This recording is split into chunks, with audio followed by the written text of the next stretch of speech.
So I've commented before about how much this rifle for me kicks in 450 Bushmaster.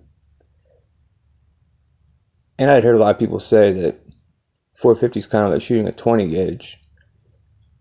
And I have another one, a 10-inch upper, and now it's currently not set up due to the new ATF regulations. Well, the first one I had, the first 10.5-inch upper, it wouldn't cycle at all. And I noticed it kicked like a 20 gauge. And that kind of got me thinking that maybe the reason I'm feeling all the recoil in is because of the buffer spring in this. It's the one thing I haven't changed out yet. You know, I've got this big tank brake here. I have a heavy buffer in it, but I never changed out the spring. And just the other day, I took this in a 308 to the range. I was using mostly these rounds, but I was also using some factory ammo.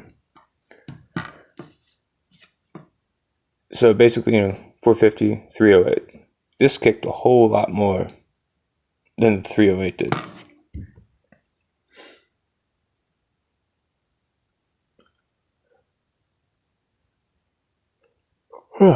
So I'm thinking that maybe it's just a shitty buffer spring, which just wore out.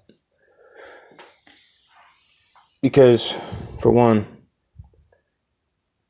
the bipod rail came loose to the point that I couldn't use it anymore.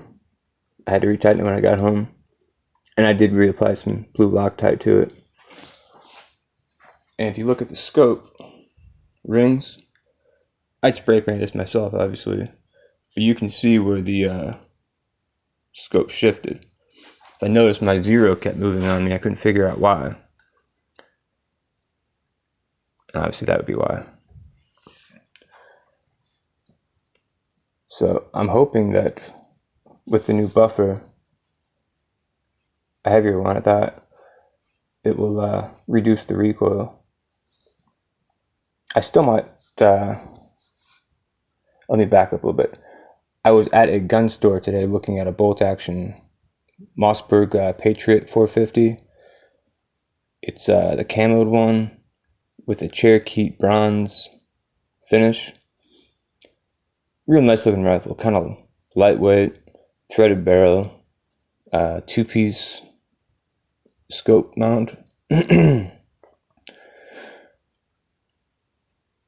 Polymer stock, but it felt fairly sturdy.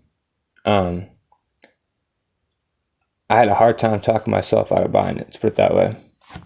I think it was $440 at the shop where I was at. I just figured that I've only taken this out once this year and once last year. And as much as I like the idea of it, I never go hunting anyways. But we'll see. I may end up doing that eventually, getting a bolt action. The thing I don't like about shooting semi-autos at the range is I reload, and it's not very fun trying to catch the brass. Granted, at the outdoor range, I've got a little brass catcher I rigged up using a bucket. So that works okay with the bipod, but if I'm at an indoor range where I'm standing, can't really do that.